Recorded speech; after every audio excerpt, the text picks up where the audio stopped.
Hello, good morning. Thank you for joining us. This is Newspaper Review. We call it the Off the Press. My name is Felicity Ezewike. As always, what we do is take a look at the headlines and bring you up to speed on what is making the rounds. And of course, we have an analyst to help us make sense of it. I'm talking about Dolapo Adelana. Thank you very much for joining us. Thank you very much for having me. All right, we have a couple of papers. We have The Punch, we have The Nation, Daily Sun, Vanguard, This Day, and of course some sports papers with us. Let's see how fast we can get done with this. The Punch is up. INEC creates 57,023 more voting points for elections. That's the screamer on your screen right now on page 2. That's where you find details. ASU suspends 3-month-old strike. Finally, some good news. Find details on page 41. I hope the headline is not misleading because sometimes that could happen. We go back to the top mast of the paper, the Punch newspaper, of course. Obasanjo belongs in dustbin of history. Someone is speaking about our former president. 5 die in stampede at Buhari's rally in Taraba. Ononge AGF files 4 processes at industrial court. We have more headlines at the bottom of the paper, quite a number of them actually. I was a billionaire before becoming governor. That's Otom replying Akume. And there's something about Ikoyi Cash. Court orders ex-NIA DG wife's arrest. That story has been around for about 2 days or so. Judge threatens to jail Obanikoro. That's FIRS speaking. Details on page 7. Quickly go to the back page. Of course, we have Friday Musings with Ayo. And today he's talking about our election, our destiny. There you have it on your screen. Expression is up. But let's quickly bring Dolapo in to make sense of some of these headlines. Which of them screams at you, aside from the headlines, of course? It has to be the ASU suspending the 3-month-old strike. It's actually a news of convenience to the government because the strike has been on for 3 months. So the question is why now? Why just a week to the election? It's actually convenient for the government because at least it saves the face of, as we approach election, there's not a strike. But the question also is why did ASU decide to call off the strike now and not before, way before when they've been having different kind of negotiations? And we know that when strikes are called off, especially when it affects university students, the students are not going to resume immediately. So in a sense, the students have already been disenfranchised from voting in this election. But the worry, actually, like you rightly pointed out, those requests by ASU, was it met? Because they said that's the reason they've been So the government and ASU said they've reached agreement on 8 of the points, and that the government is going to release 20 billion to them, and they're going to release 25 billion, additional 25 billion in March and April. So that's so the question is now, if this government doesn't win, will the next government fulfill this agreement? Because government is supposed to be a continuum. ASU is not negotiating with APC or PDP, they're negotiating with the federal government. Is there a timeline, do you know, between now and next week for that money to be released? Because it's kind of fishy. Yes, it is fishy because the question is, why now? All right, let's go to the Nation newspaper. A screamer here, San quizzed over $30,000 in CJN Ononge's account. You have a rider to that story. EFCC grills Aggie over payment of $10,000 tries. San is referee at account opening. Let me see if the screen can get that for you. There you have it, San quizzed. I hope you can see it. And of course, a little bit of election on the front page. President seemingly looking dapper. Let's see if they can catch that for you. I will complete a Mambila hydropower project, says Buhari. More campaign news on the front page of the Nation newspaper. We flip to the back a bit, or let's just take a little at the top mast and not too loud like the San quizzing.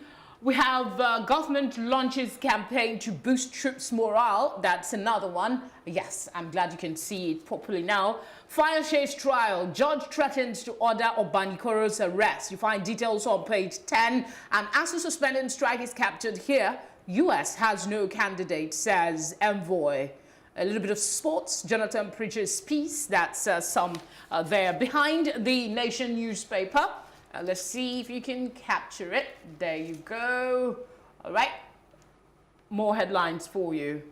2019 election and national values, part 1 of it. There you go. Okay. We're going to just ask Dolapo which headline caught his attention before we move on to the next paper. It has to be Sun quizzing. The Sun quizzed over $30,000 in CJN on August account. So this Sun is Joagi, who was alleged to have paid $30,000, which he paid 3 times to the CJN, and EFCC was able to trace the money in the CJN's account. The question is, why did the Sun send the money? What exactly does the CJN need $30,000 for? And so it's just that this CJN trial, this CJN case is not going anywhere anytime soon. Because... You know, money is never enough. So asking somebody what he's doing with money might be kind of tricky because we always want it. Yeah, we always want it, but we should also be comfortable. Okay. We should be content with what we have. I'm not saying the CJN is guilty or whatever because the case is in court and all that, but the question is, why will a son send $30,000 to a judge? So it's fishy because there are different things, there are different insinuations that can come up from it. Is it trying to curry favor from the CJN? Because the story also says he was a referee at the account opening. So when that account was opened, the domiciliary account, that son was a referee. So is it that the son is very close to the CJN that you can just randomly give him $30,000? We move now to the Daily Sun. A couple of headlines for you. PDP, APC fight over foreign observers. That's the front page of the Daily Sun newspaper. I don't know if it's on your screen, so we'll just bring it up for you to see. There you go. PDP, APC fight over foreign observers. You find details on page 6. Okay, there you have it on your screen. And of course, on the right side of the top mast, you have FG desperate to destabilize us. Ohaneze speaking. There's a writer to that story. Alleges marginalization of Igbo in police posting. Details on page 12. More headlines for you. 2019, Nigeria votes. 8 days away, people. That's February 16. It's 8 days away. The Daily Sun is reminding us. Buhari dares Atiku at home. Promises Adamawa Taraba development. You find details on page 10. And then at the bottom of the Daily Sun, you will see ASU suspending strike is captured here as well. Don't set Nigeria on fire. Abdusalami, Jonathan, Kuka, Cushion politicians. Court issues arrest warrant against ex-NIA DG wife. And that's some headlines for you. Quickly to the back page of the Daily Sun, we have the public sphere and Onoha Uke speaking. 2019 elections, the choice before Nigerians. That's the part 2 of it. If you were able to catch the part 1, kudos to you. You might want to go read up and find the follow-up thoughts on the Daily Sun. So, Dolapo, which of these would you want to so first we'll go with the PDP-APC fight over foreign observers. When elections always come, Nigerian politicians are always at divisive points, especially the opposition and the ruling party. Now, in this election, the APC has been saying that foreigners should not be allowed to interfere in the election, especially when those foreign bodies speak against the government and all that. So, for example, recently, a few days ago, Kaduna governor was saying if anybody interferes in the election, they'll be taken in body bags. A whole governor threatening to kill people because of the election. So that's that. And PDP also, you can remember when those governors from Niger were spotted in Kano. So PDP were saying, what were they doing there? So the question, so now it's actually very conflicting. El-Rufai is saying that they will be taken in body bags. But when these Nigerians came to Kano and were later seen in the governor's residence with APC emblems, those were not taken in body bags. So it's when it's convenient for them, they say it and all that. This is just a repetition of 2015.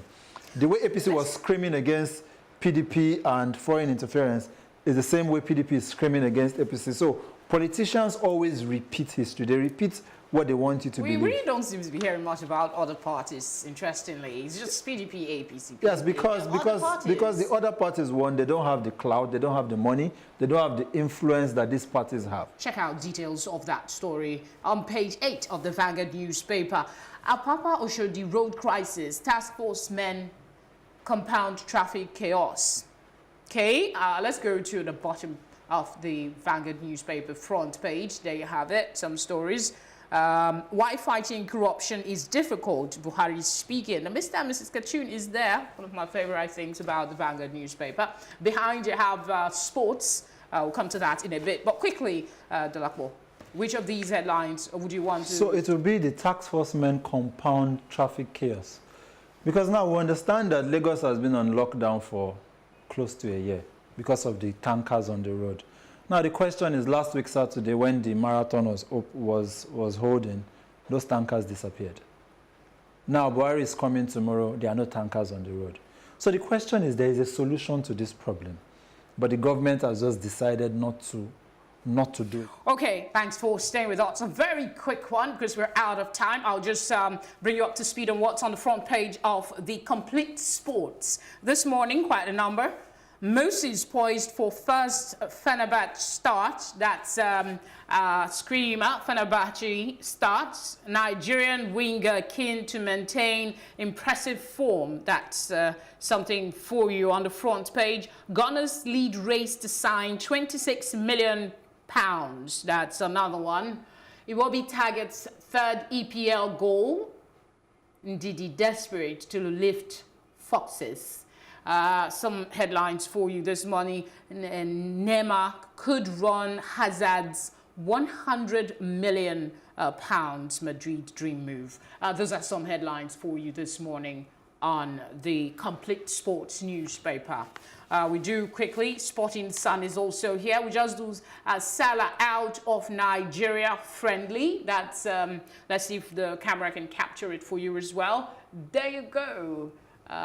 Mikel escapes plane crash. We thank God for small mercies, big mercies actually.